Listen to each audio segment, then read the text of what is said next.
Welcome to the Lesbian Romantic podcast. This is The Taste of a Smile, Part 6, Hot Chocolate.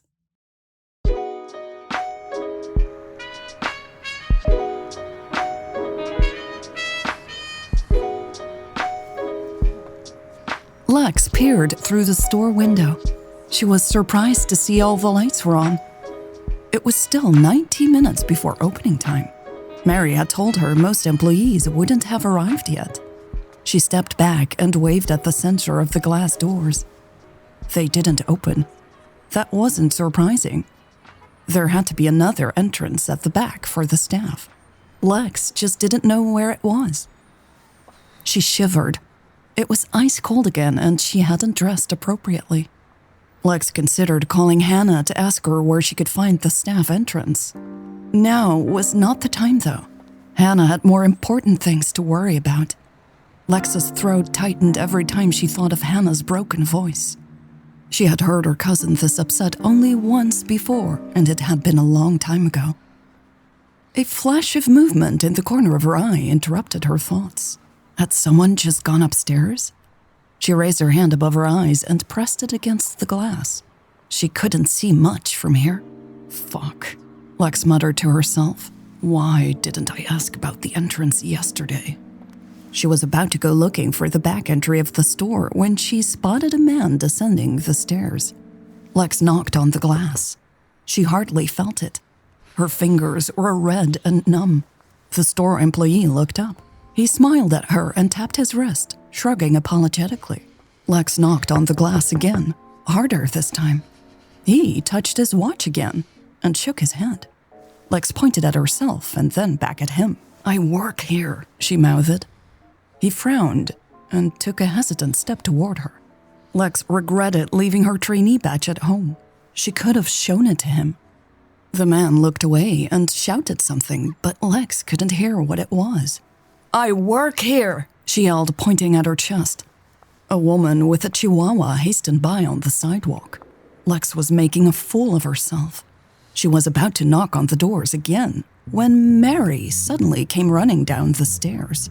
As soon as she spotted Lex, she stopped dead in her tracks. Lex could tell she wasn't exactly happy to see her. Well, the feeling was fucking mutual. And still, her heart rate picked up once she took in Mary's outfit. Black jeans looked fantastic on her. In another universe, Lex would find her attractive. Except she's insufferable, Lex thought. The meeting with Mary yesterday had been long and beyond frustrating. Mary had seemed to take issue with every single question Lex had asked, or every suggestion she had made. The only thing they had agreed on was what time to meet today. Lex was starting to wonder if Mary had changed even that simple plan. 8 or 9 people were coming down and crossing the store. It had to be the whole team. Mary walked up and entered a code on a panel next to the doors. They opened with a loud whoosh. "Good morning," Lex said, hurrying inside. "Couldn't find the back of the store?" Mary asked, tapping the terminal to close the doors. "No," Lex replied, opening the zipper of her leather jacket. Mary crossed her arms. "You're early." "Not early enough, it seems," Lex said, nodding at the back of the store. "It was just a short, informal meeting," Mary said chirpily, heading for the stairs. "You didn't miss anything." Lex had no choice but to hurry after her. She counted the days left in the month as she climbed the stairs. Fuck, more than 25 days left. She wasn't getting rid of this crazy lady anytime soon. The cafe upstairs was cozier than she had expected. Lex looked around with her hands in the pockets of her jacket. Coffee mugs stood scattered across several tables. Mary gestured for her to sit down. "Coffee?" Lex pulled back a chair. "Sure." "Anything special?" Mary asked, stepping behind the counter. Lex looked up at the menu on the wall. "Just Americano," she said, studying the long list of coffee specials. "All right," Mary said, and placed a mug under one of the machines. Lex wrinkled her nose at some of the coffee mixes on the menu. What product has the highest profit margin? She wondered out loud. Mary chuckled. "The hot chocolate." Lex didn't understand what was funny. She located the hot chocolate in the bottom corner of the menu. Why isn't it at the top of the menu, then? She asked sincerely. Mary held up the mug with freshly prepared coffee. Milk? Plant-based milk? Sugar? Sweetener? Lex lowered herself onto the chair. Real milk, please. Mary nodded and opened a fridge below the counter. The staff will come back up here in about 15 minutes. They're excited to meet you. I thought we were making the announcement together, Lex asked. No, Mary replied, pouring some milk. Why would we? Lex's nostrils flared. She was sure that Mary knew Lex had wanted to be here for the announcement. I wanted to give everyone a moment to ask questions, Mary continued, putting the milk away. You made sure I wouldn't be there, Lex said. Mary placed the coffee in front of Lex and met her gaze. I asked everyone to come in early so they would feel comfortable discussing the changes ahead, she said, straightening. Lex clenched her jaw. She wondered what Mary had told the team. What did the team say? Lex asked. She reached for the coffee and sniffed it. Mary sat down and draped her arm over the back of the chair casually. They're excited, she said. They can't wait to show you what makes this store special. Lex sipped her drink. She had to admit the coffee was delicious. We came up with a schedule for this week. You'll tag along with someone new every day. Get a grasp of the different jobs, you know? Excuse me, Lex said, almost choking on her coffee. Karen will show you the personnel side of things today, Mary explained. Anger bubbled up in Lex's chest. Who the hell did this woman think she was? Footsteps coming up the stairs stopped her from protesting, though. She shifted in her seat and saw a young man walking into the cafe. He gave her a shy wave. Lex turned back to face Mary. I suggest we go to your office, she asked.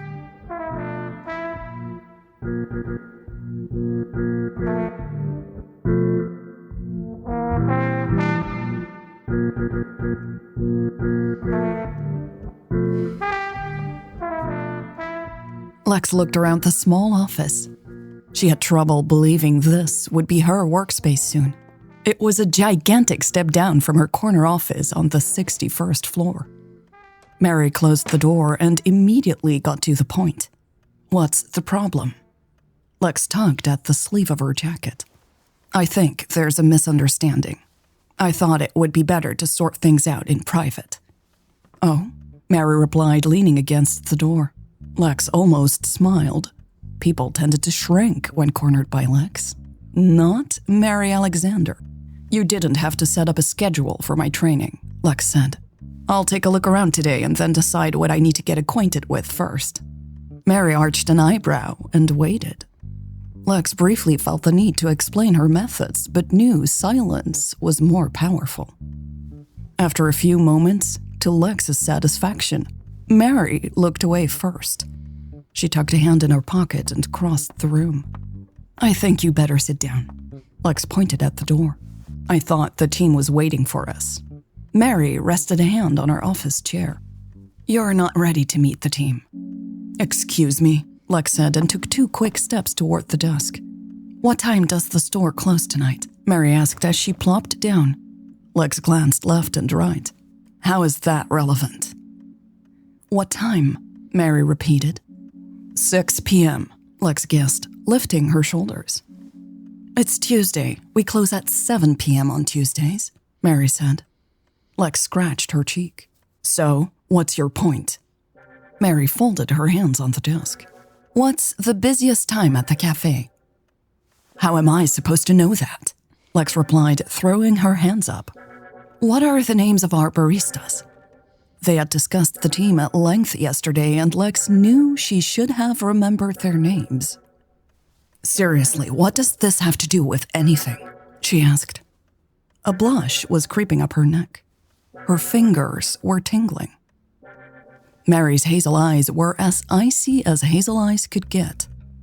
You don't know a thing about this store and the people who work in it. You don't even seem to care. Why should I introduce you to my team? Lex placed her hands on the desk. Because I'm their new boss. Who's responsible for ordering the stock? Mary asked, picking up a pen. Lex shook her head. She was one beat away from getting extremely pissed off. "You don't even know where the back door is," Mary said, waving her pen in the air. "You are way out of line here," Lex warned. Mary dropped the pen back onto the desk. "No, you are." Lex took in a deep breath before she spoke again. "I am the financial director and—" "No, you're not," Mary interrupted her. "You're a shop manager trainee, and I am responsible for your training. That makes me your boss for now." Lex clenched her fists. "Do you know how long I was a trainee? A year," Mary continued. "For some reason, I have to train you in 4 weeks, and it's ridiculous." "Ridiculous, huh?" Lex responded, straightening her back. "I'm sure your boss, Hannah, thinks otherwise." Mary reached for the phone on her desk. "Maybe, but I wouldn't be a good employee if I didn't let her know her expectations are unrealistic." "Don't you dare call Hannah," Lex snapped. Mary's eyes widened. "Is that a threat?" she asked, remarkably composed. Lex shook her head. She knew she had lost control for a moment. "No," she said. "That's not what I meant." She rubbed her cheek. "We can't bother Hannah with this right now, okay?" Mary lowered the phone. "You talked to her?" "Yes, last night," Lex said, fidgeting with the zipper of her coat. "Is she okay?" "Yes, she is," Lex lied, debating how much she could tell Mary. "Are you sure?" Mary insisted. Lex looked around, buying time, and spotted a picture on Mary's wall. It showed a younger Hannah and Lucille in front of this door, cutting a bright ribbon. That's when Lex realized something. Mary might know Lucille pretty well. Chances were Lucille had been Mary's boss before Hannah became the CEO. Maybe Lex should tell her the truth. It might make Mary more cooperative, she thought. She would find out sooner or later anyway. "Can you keep this between us for now?" Lex asked, her mouth dry. Mary played with the ring on her finger. Of course." "It's Hannah's mother," Lex started to explain.